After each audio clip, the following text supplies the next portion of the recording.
everyone, welcome back to the Earthdawn Survival Guide, the podcast for all disciplines, paths, players, and game masters with your questers Josh and Dan. I am Dan. I am Josh. And on today's podcast, we will be discussing all things quizzical because we're on to Email Palooza, part umpity billion, whatever. I've lost track and nobody cares anymore. So if you have questions for us, any questions at all, please drop us a line at edsgpodcast@gmail.com and we'll get to pick Josh's lovely little pink brain over there and we'll see what's going on. So anything you want to discuss, Josh, since we've delayed the podcast due to a play, how's the play going? The play's going well. As we record this, it opened this past weekend. The response has been pretty positive. I went to the first preview. I had been, of course, to a bunch of rehearsals before that. It's a situation where, like I was telling Dan before we hit record, in the one sense, it's nice if they don't need me because it means that nothing happened to anybody. But at the same time, I have put a lot of work into learning these parts, and it would be kind of cool to get a chance to put that to use, put it into action. But no, it's fine. It's been really nice to even just kind of peripherally be involved in the process and the production. They made me feel welcome in the process, which is nice.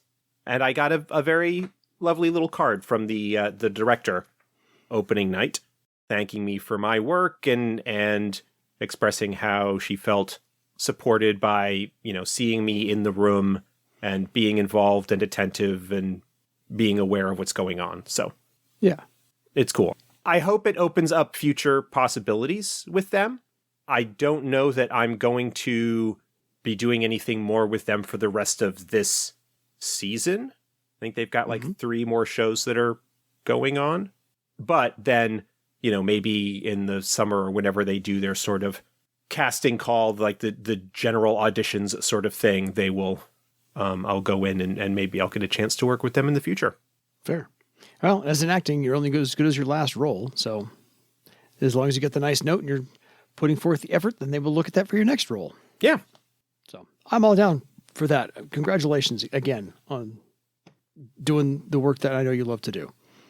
It's nice. I've enjoyed it, even if it was a little bit weird because I've never been just a pure understudy before. Hey, every role's a good role. So yep. There are no bad roles, just bad actors. Okay, on to our questions. We have something from Michael, who has emailed us before. He's now currently listening to episode 91. My guess is he's powering his way through them from beginning to end and not hopping around the YouTube playlist. So Michael asked the question, suggestion for an elementalist spell that increases damage on arrows, etc. A spell that makes the arrowhead or thrown weapon explode into shrapnel on impact. So he's going for damage. It destroys the arrow, knife, rock, whatever, naturally, but maybe make it a low bonus, D4. But since it only triggers if the arrow is dealing damage, and pretty much by definition, the head is therefore inside the target's armor, no armor applies to the effect. Thoughts? I would not allow that last bit. Fair. I would probably handle it similarly to the way that Earth Darts works. Maybe do a little bit combined like Earth Darts with Ice Mace and Chain, where you have the extra die, whether that's a D4 or a D6 as the extra damage. Yeah. And armor applies to it normally, but if you get a bonus die on that spell effect damage, that maybe it does something where it causes damage to the armor, reducing the armor rating, or something along those lines, have that be a bonus effect. But I would not just have it say, oh, if you cast this spell on it, you just get to ignore armor. That gets around the entire function of armor within the rules as they are conceived in 4th edition. Fair. And I know logic dictates a certain thing as far as how weapons work, but there's also the game balance of armor has to count. Right. Because, just because the thought that it dealt damage, therefore it got past the armor, well, not necessarily. Maybe if you're talking about missile weapons, that's sort of the default assumption. But if you are smacking at someone with a sword, for example, and you dealt 10 points of damage and 5 is absorbed by the armor, that doesn't necessarily mean that you actually pierced the armor and did 5 points. It could just as easily be like a bruise or a bludgeon or something along those lines. So the assumption that, oh, the arrow ended up dealing damage beyond armor, so therefore it's a bit much for me. I would just say it provides a bonus similar to the sorts of things that you get with Flameweapon, which is an elementalist spell on melee weapons, Arrow of Night, the Nethermancer spell that provides a bonus to missile weapons, and just have it would provide some kind of bonus to the damage of the weapon and maybe have some kind of secondary effect if such and such happens. Yeah.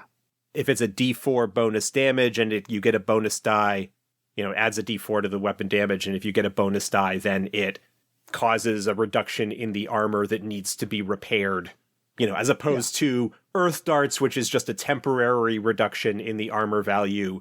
This one actually causes damage to the armor. I don't know what circle I would make it off the top of my head. Fair.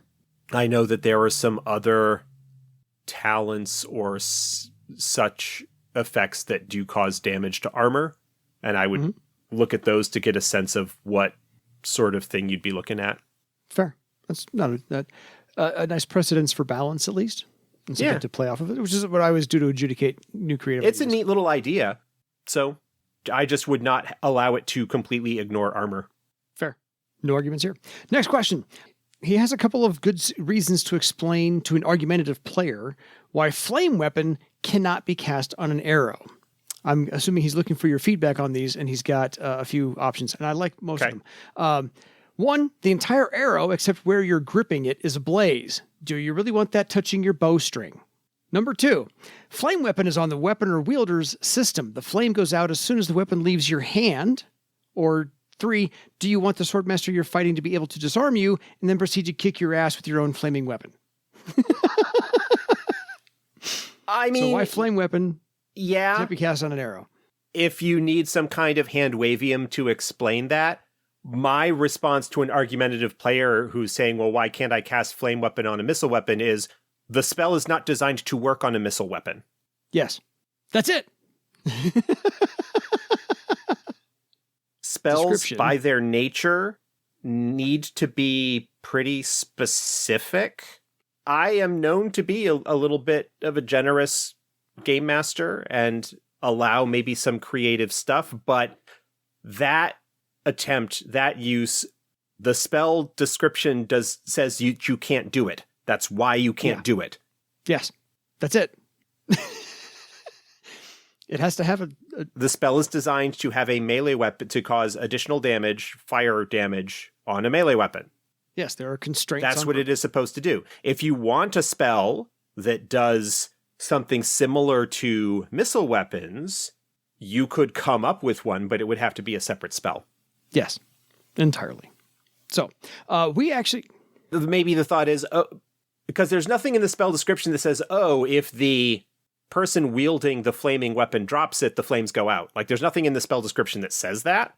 If you want to have that sort of be a precedent that you set as to why you couldn't do that, because then your hand is leaving the arrow and it would go out while it's in flight, that's great, but you need to make sure that you're applying that sort of thing consistently. Yeah, whatever kind of constraints you want to have that are outside of what the spell is written as, sure, but it's pretty clear in the spell description. Yeah, I mean, I could see an elementalist version, we're kind of talking about the same thing, an elementalist version of like Arrow of Night. Yeah. Arrow of Night, the person handling the arrow to fire it takes damage because of the effect that's on it. If you wanted to do a flame weapon style thing on a missile weapon, having something along those lines, yes, you can do it, but again, it would be its own spell. And yes, you could do it, but the arrow firer would take a point of damage from handling the flaming weapon before firing it or something. Yeah.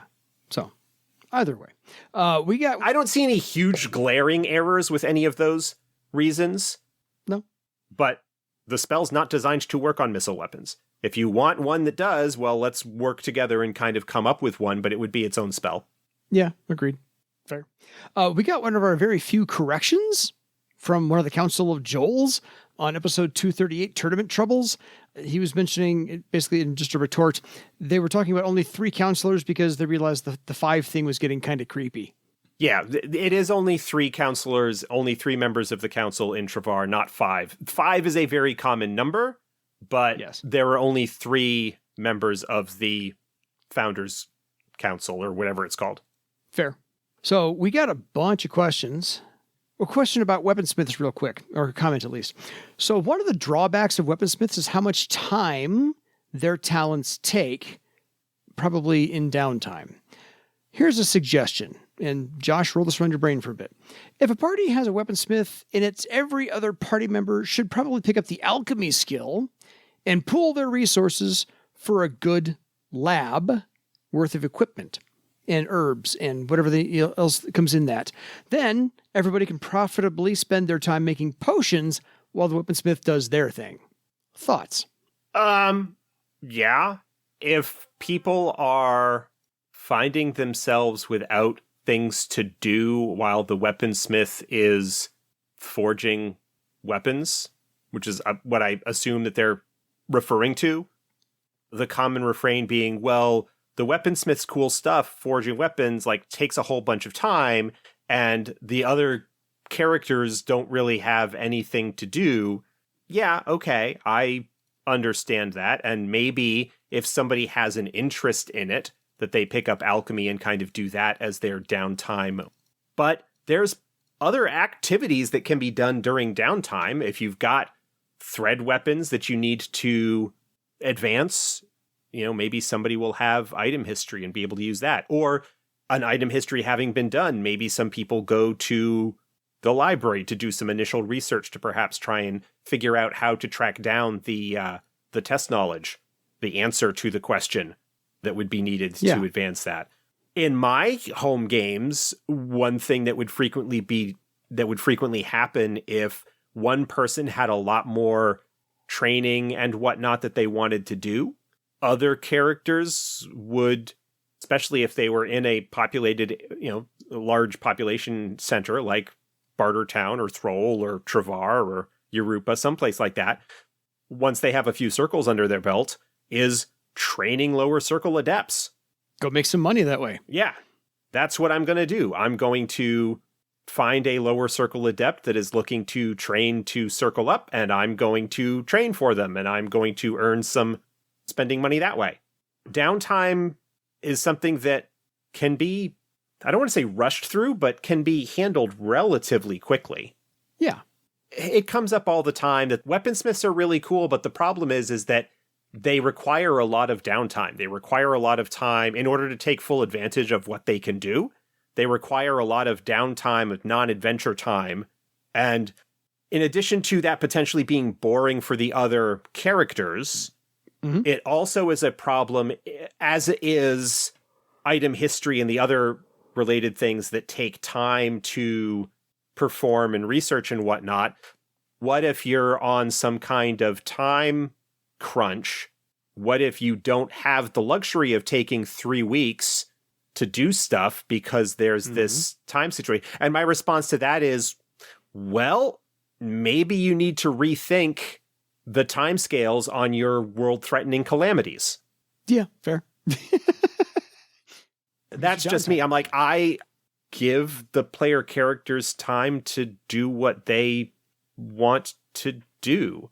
And yes, you should have the world not be put on hold for them. You don't want to end up with the computer RPG situation where the primary quest line, things are going to happen, but in the meantime, let's go and spend all sorts of time doing these side quests, and nothing really advances in the primary plot until we go and hit the next waypoint on that mission. Yeah. I recognize that, and at the same time, it's like, I've never found it to be something that has been a problem for me, personally. Fair. Okay, we have a nice big, long question from Cobrasai. So, hi guys, greetings from down under. I will not butcher your accent. Being a voice artist, I've done Australian, but I Thank haven't prepped for this. So Josh would thrash me from afar if I tried. Anyway, greetings from down under. Thank you for passing on Patrick's comments from the last podcast. I have caught up with him and the team at the Earthdawn Foundry Discord channel. I am looking forward to the next release of the Foundry modules for VTT, as it's the only way I'm able to engage in the Earthdawn community. Not only is my country small, my town is small, and while I definitely prefer physical tabletops, it's unfortunately out of reach for the time being, so a huge yay to the Foundry team. So shout out for Dan and Josh, mostly Josh, just going to point that out right now. It's all Josh is doing. Connecting me with Patrick, and Patrick for always responding. Secondly, a rules or question clarification. The rules for 4th edition for healing potions are thus. Page 423, 4th edition, Player's Handbook. A healing potion automatically heals 1 wound and grants a +8 bonus to the character's next recovery test within 24 hours.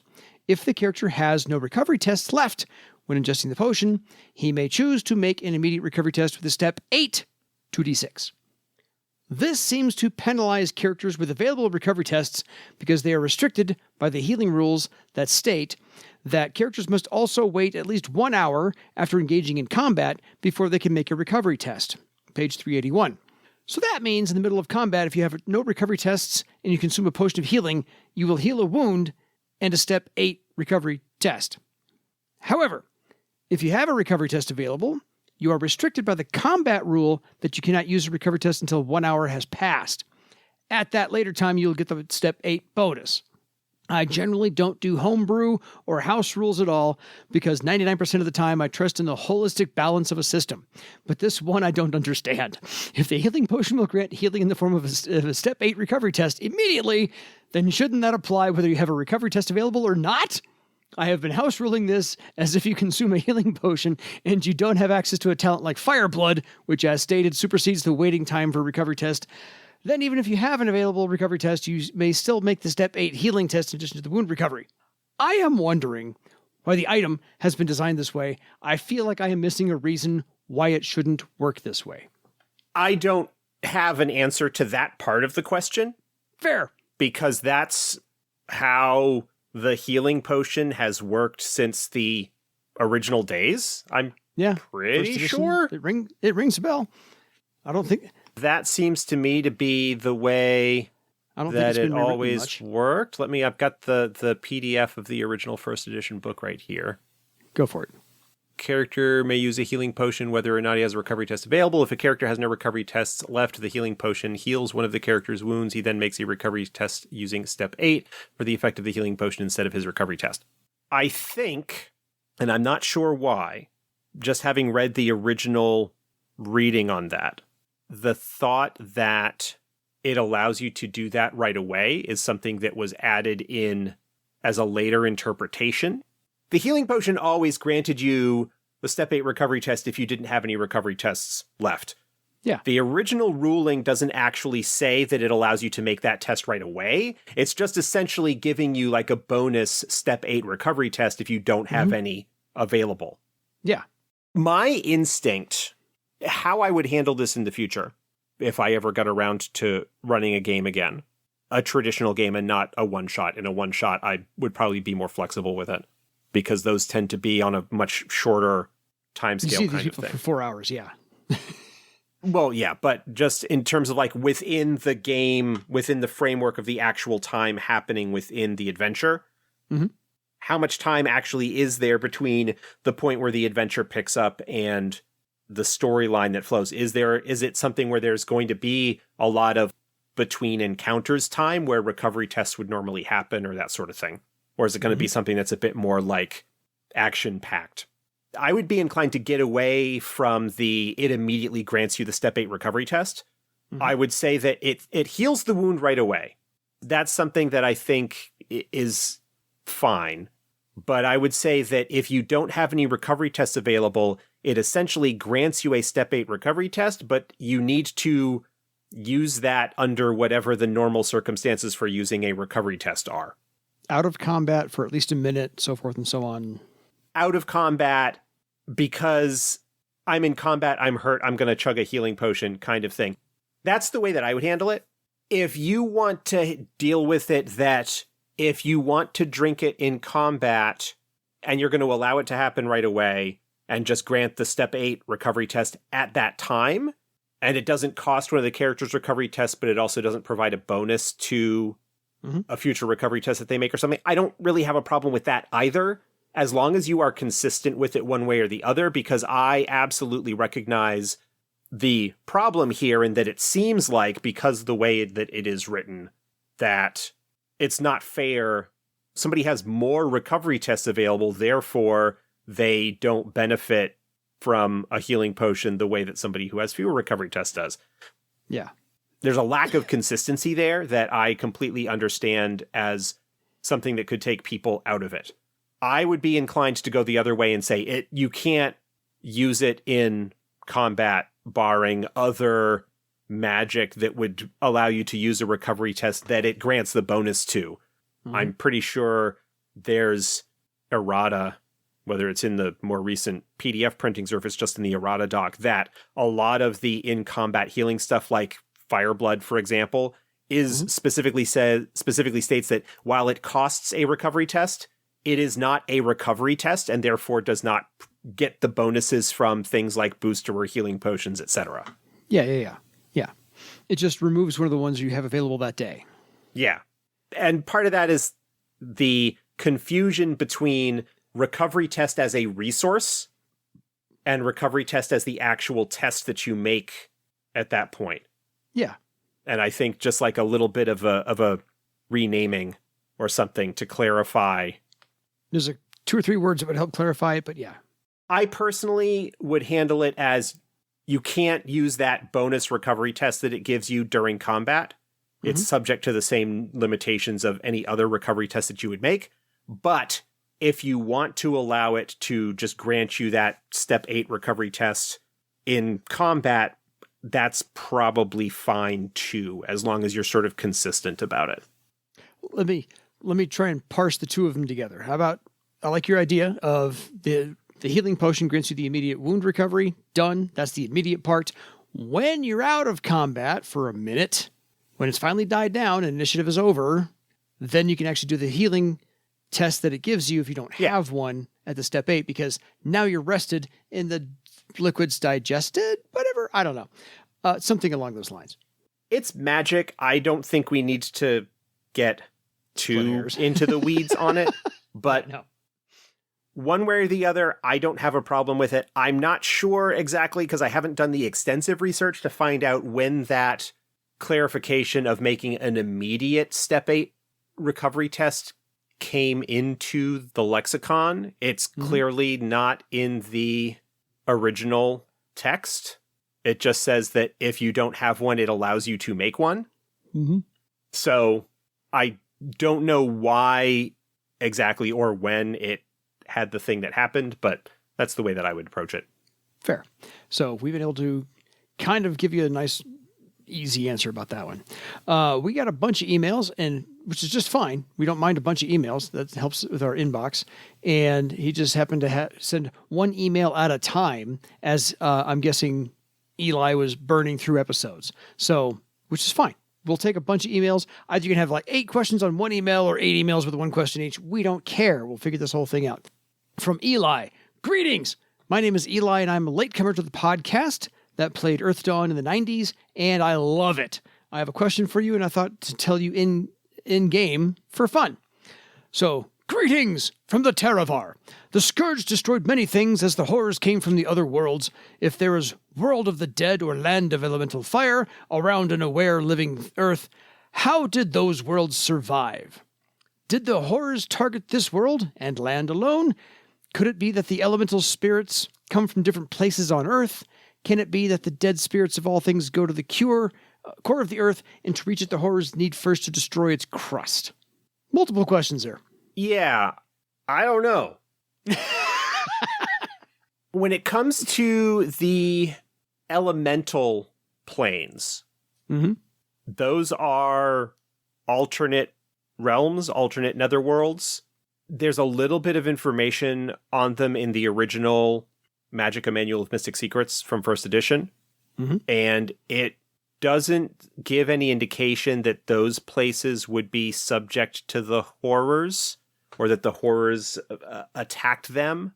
The actual details and understanding of the broader metaphysics of the various netherworlds of Earthdawn have not been extensively explored, especially when it comes to like Death's Domain and things like that. Like, we have a couple of examples. One of them from Poison Memories, the third Gerol novel, features Death's Domain, and there may be references in other works somewhere, but I don't have any real answers for that.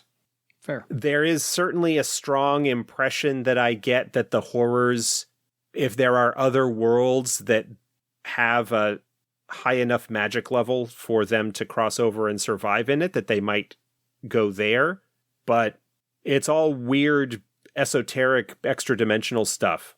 Yeah, there's no real answers that I have for a lot of that. That's okay. It's a decent question, and maybe one of these days. It's a good question. It's just not something that I have really considered. I don't think that the horrors really have gone after the elemental planes at all.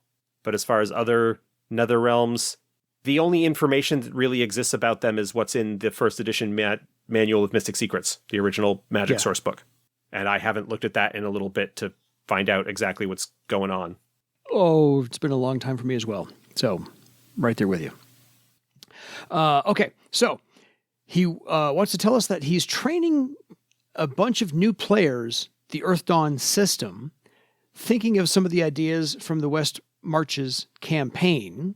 Do you have some suggestions on the matter about either the West Marches campaign, if you know about it, or ideas on how to teach the system to new players, or what to start with, maybe?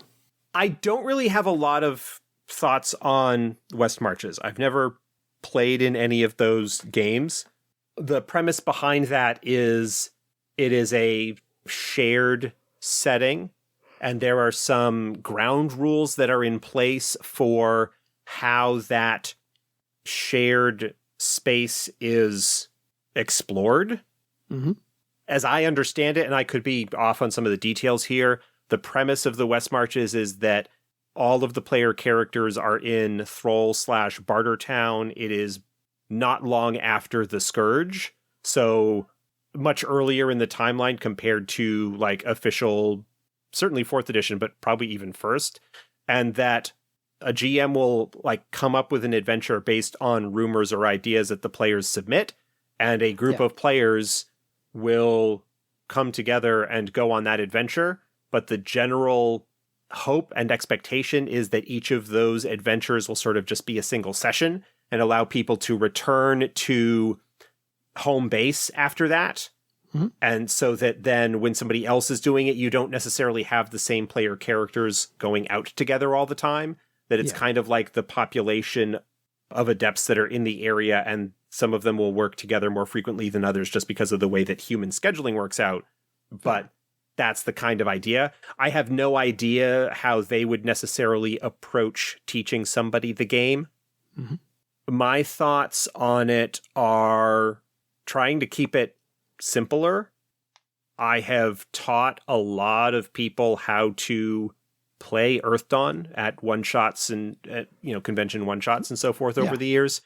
Generally speaking, it's good to start with brand new characters, even if they're like pre-generated, so that you don't necessarily go through the character creation process with them. But what I've tended to do in the past with the pre-gens that I do for one-shots for convention games is I will have like a character sheet that I make myself. It's just like in Excel, so that it's kind of like formatted fairly plainly. I don't have like fancy fonts or anything like that, but I will, at the beginning of the session, go through.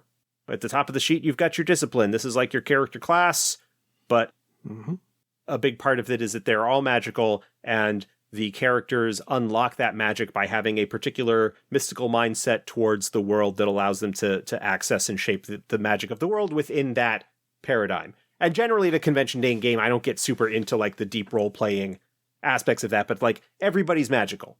Yeah. It's not just magicians, not just wizards that use magic to cast spells. The warrior channels magic in order to move faster, to react faster in combat, to empower the strikes that they make with their sword. The Beastmaster uses magic to communicate with the... As they gain power, they gain more explicitly, blatantly magical stuff, but early on, a lot of it is just being able to tap into the magical energy of the world to do stuff, to enhance their natural abilities. And then I'll talk about, and then here are the, next up we've got the circle, which is your character's level. And then we've got attributes, which if you played a D&D type game... Self-explanatory. It should be fairly self-explanatory. The names are a little bit different, but you should be able to understand what they are. And then I'll talk about the step, because the attributes will have the step and then the die, and that will lead me into the step is the core mechanic of how everything functions. The step tells you what die you roll, and the dice are right there. And when you roll a die, anytime that you get the maximum value on the die, you re-roll and add it. I roll right into that. Here's how the dice mechanics work. Yeah. So if I'm asking you to make a dexterity test, you roll the die indicated for your dexterity. Usually what I'll go into after that are defense ratings. I was going to say, yep. Yeah, defense ratings, defense ratings, armor, health ratings, karma, and then I'll get into talents and skills. Yeah, and then... is generally the order. And then the little dossiers that I have will have, the basic rules for all of the characters' talents and skills included in there, so that they have those to reference at while they're right there. Yeah, it's a little paragraph right up at the talent.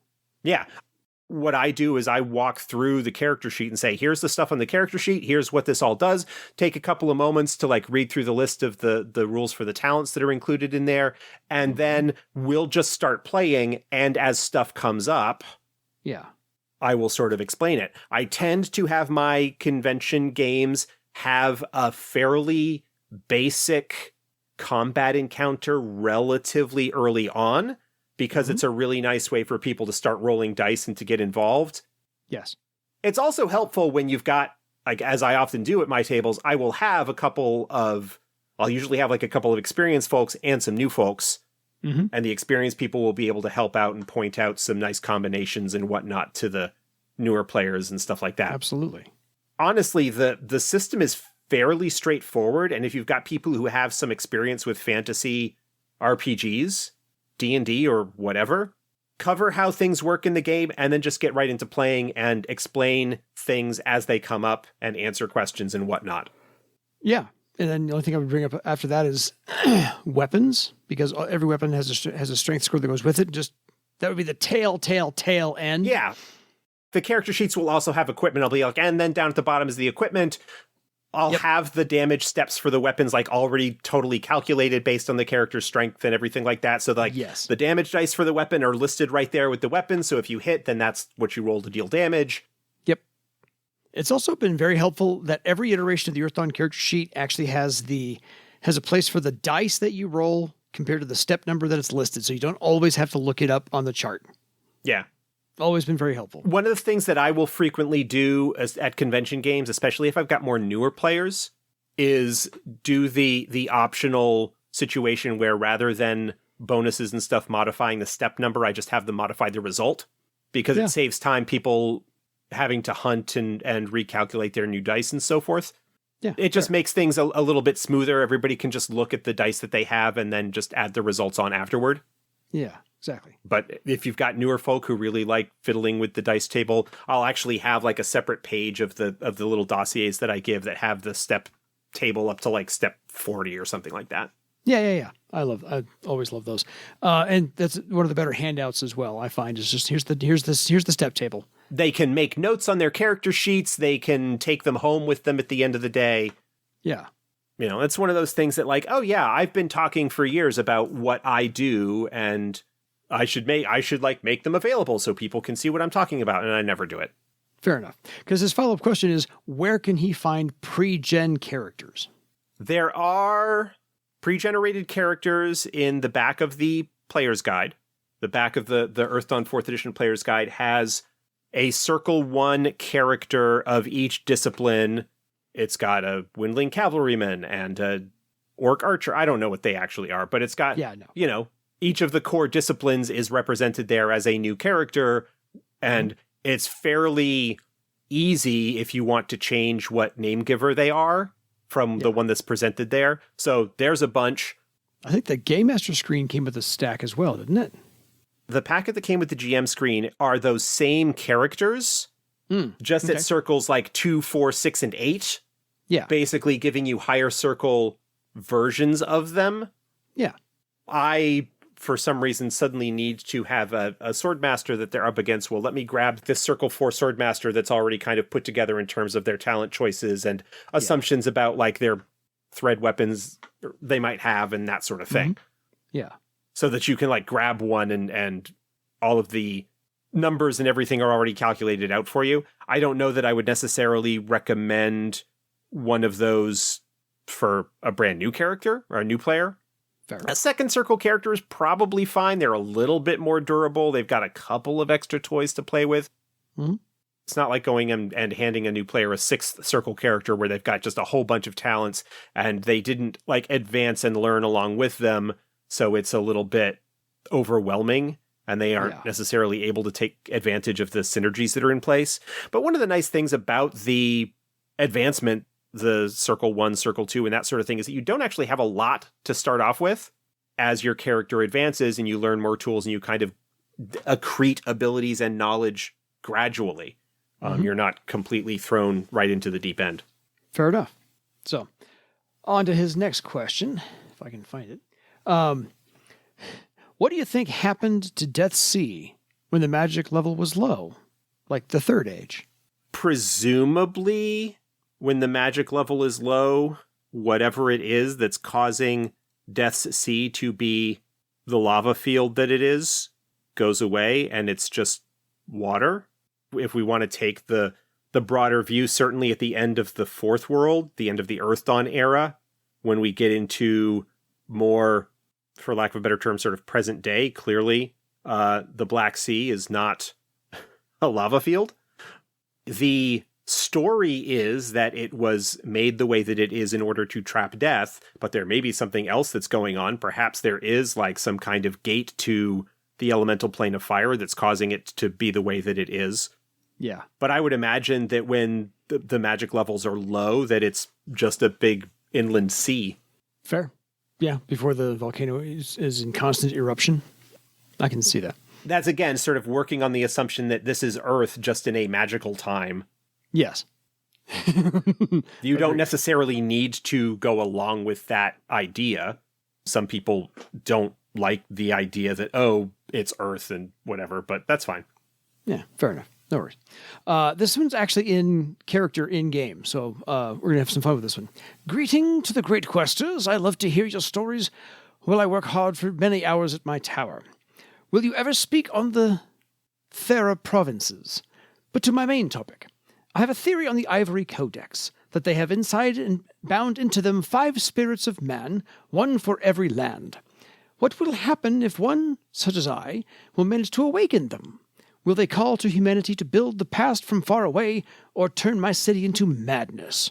In great waiting to hear your words and thoughts, Numia Elder Knight, the Body of 5. We may at some point talk about the Theran provinces. It is sort of on our list of potential topics. Because we talked about Shosara and Seriatha. Yeah. There's a Vazgothia book, so we can talk about Vazgothia in a little bit more depth, but we could also talk about Crayana and the other provinces detailed in the Theran Empire book. Probably at some point going to talk about the Skypoint and Vivane box. So, yeah, we may at some point, we're not sure exactly when. But it's on the list of potential topics because we haven't really talked about them yet. Second, with regards to the Ivory Codex, which for those who don't get it is a reference to the Travar source book. I don't know, maybe. I kind of want to go back to stuff that Lou has talked about. He mentioned this when we had our conversation with him back, almost 50 episodes. Was it 200 that we talked to him? I don't remember what episode number it was now. Yeah, it was 200, you're right. But the idea that we already have the answers to everything that is in the books, we don't. We don't come up with anything more than we have to.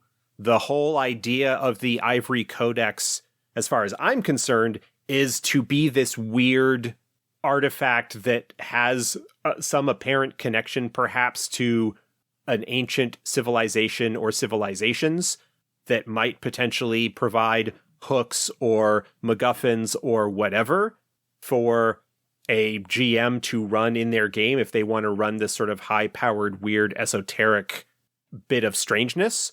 Mm-hmm. If you want to go with the idea that, oh, well, maybe that's what's going on with this, cool, knock yourself out.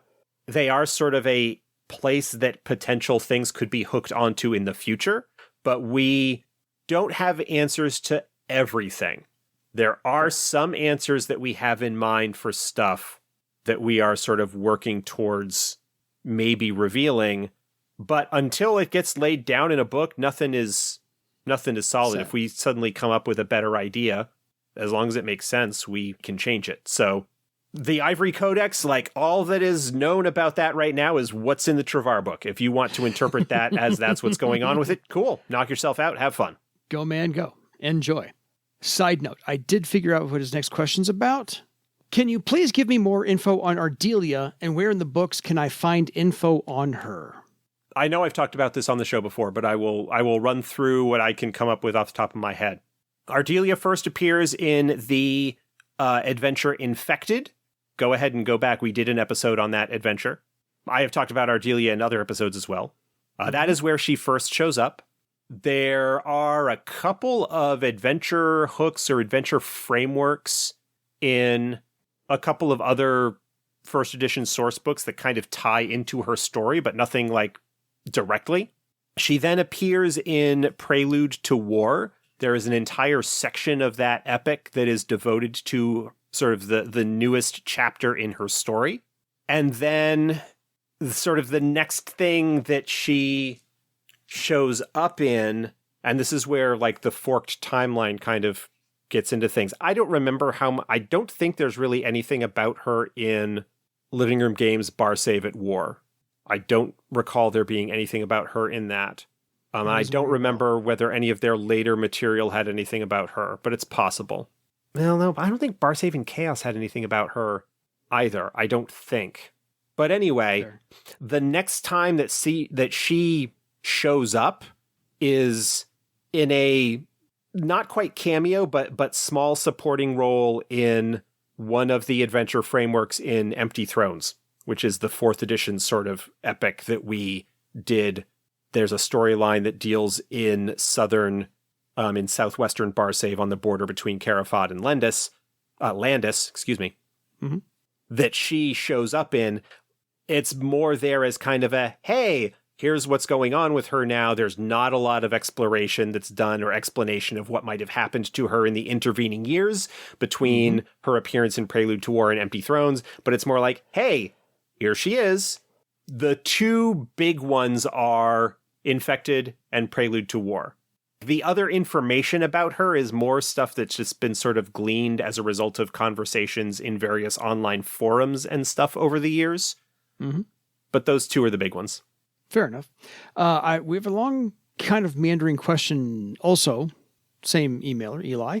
I'm going to kind of condense it down for you real quick. I believe this is on racial breeding. So it's cross-racial breeding. So it's also written in characters, so I'm going to just not do that one again. I remember that I once read a preposterous theory that when the magic level is low, we all merge into one race of humans, of all things. Can this affect the possibilities of the mother having a biological child with the father? My guess is if they're different races. I myself believe that the race will be as the mother race, and frankly, people give too much credence to biological families. So I think the overall underlying question was, why or why not, why can't the races that we have in Earthdawn breed, and when the magic level gets to the right spot, what will happen to all the races? How's that for two heady questions? So, I'm guessing.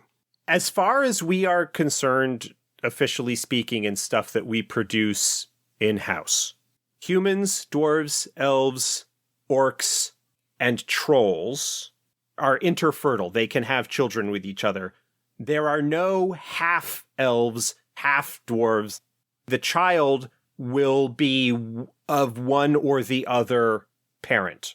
It's not like when they have Kermit and Miss Piggy married in a Muppet movie where the girls are always pigs and the boys are always frogs. Yes. They will be one parent or the other That's all. Yes.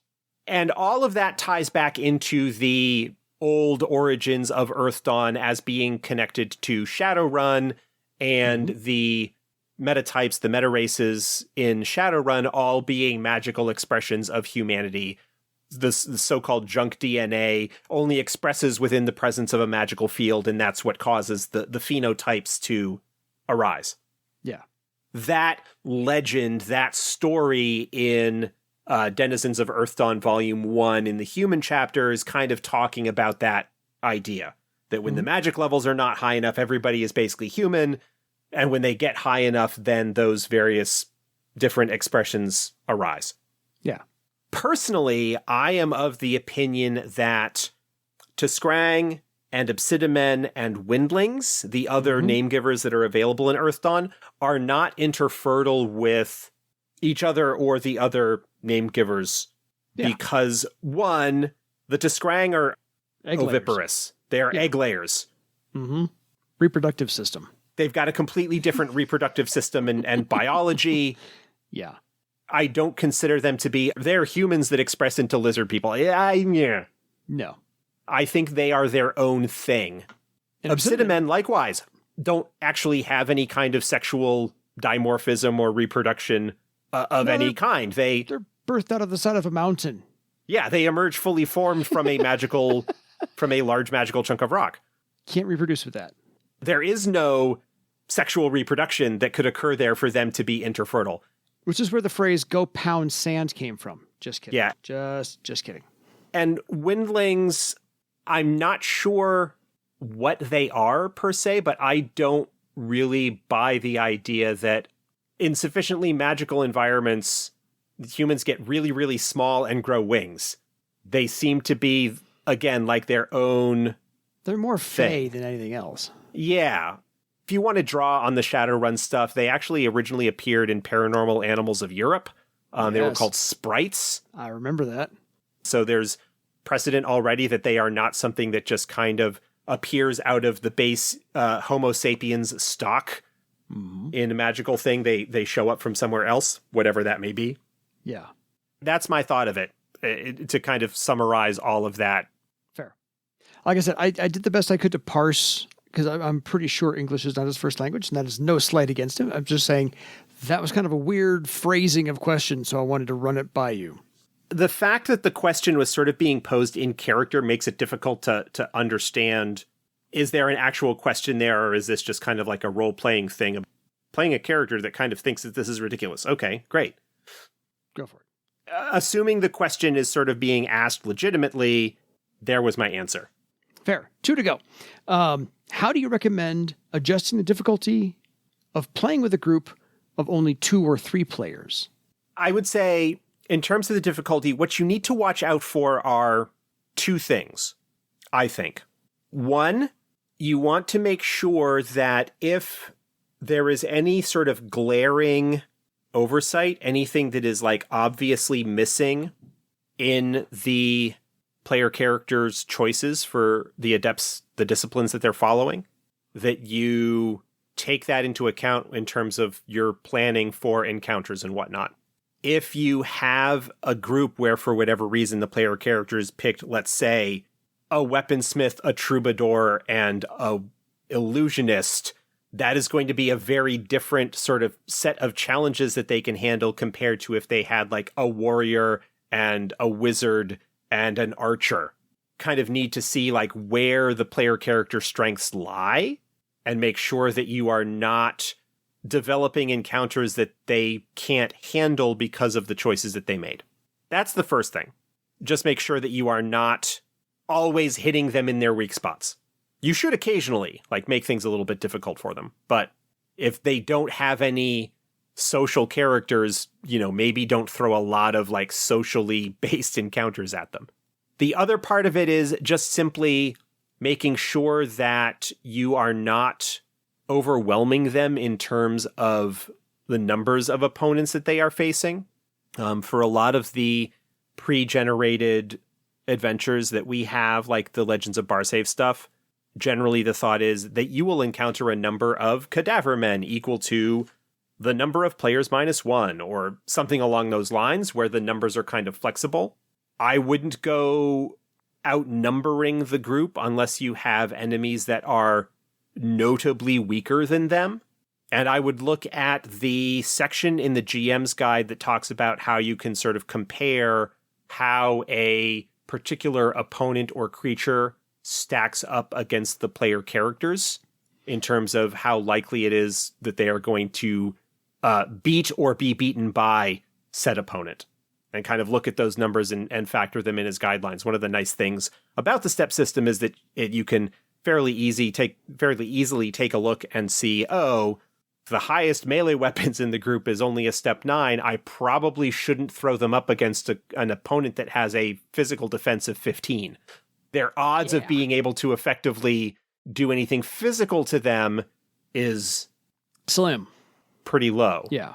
But on the same token, but he's got a really low mystic defense, so maybe this is a place where the spellcaster will be able to shine. Yeah. Just kind of thinking about the spotlight situation there. That's really it. Just like make sure that the defense ratings do not ridiculously exceed the attack steps that the player characters are dealing with. Make sure that you are especially not outnumbering them if things are on a roughly even keel, and just be aware of what your group's strengths and weaknesses are and take that into account with your storyline and encounter design. Fair enough.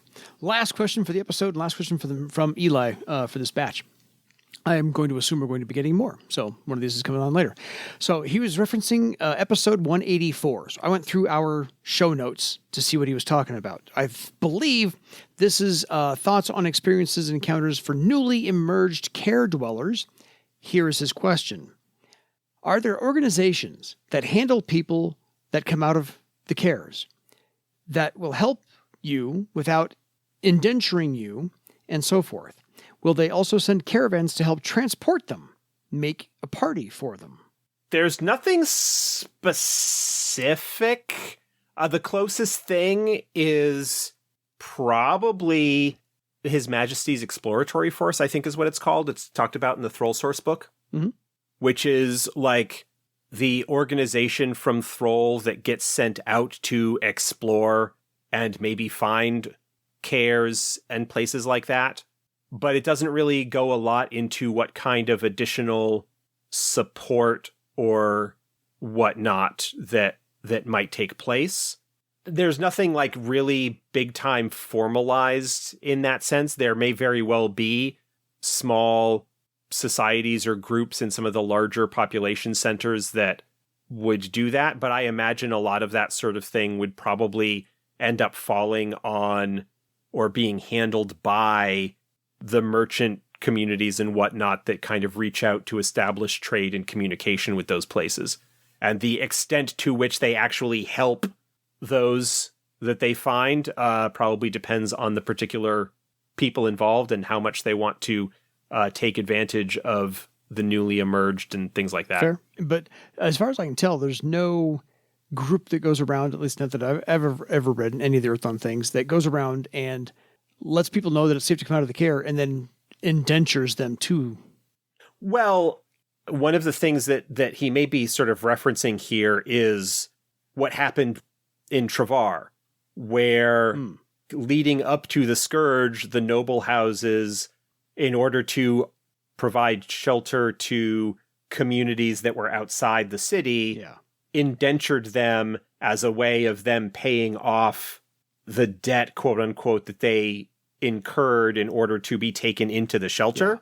If the Therans came across a care, there's certainly an argument that could be made about like slavery that they might perform or things like that.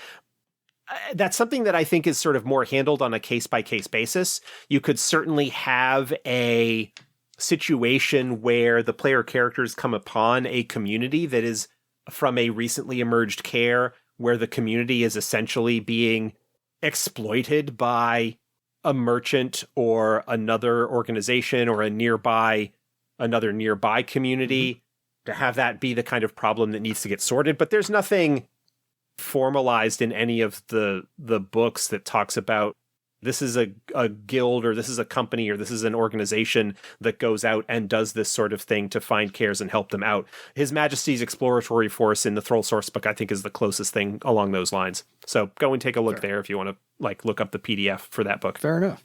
So that's all the questions we have for this batch, and we've gone over an hour or so. And otherwise, any final thoughts to add, Josh? No, not tonight. I am good. We're done. Thank you. Fair enough. So until next time, folks, go write something into the EDSG podcast at gmail.com inbox for your legend. Good night, everybody.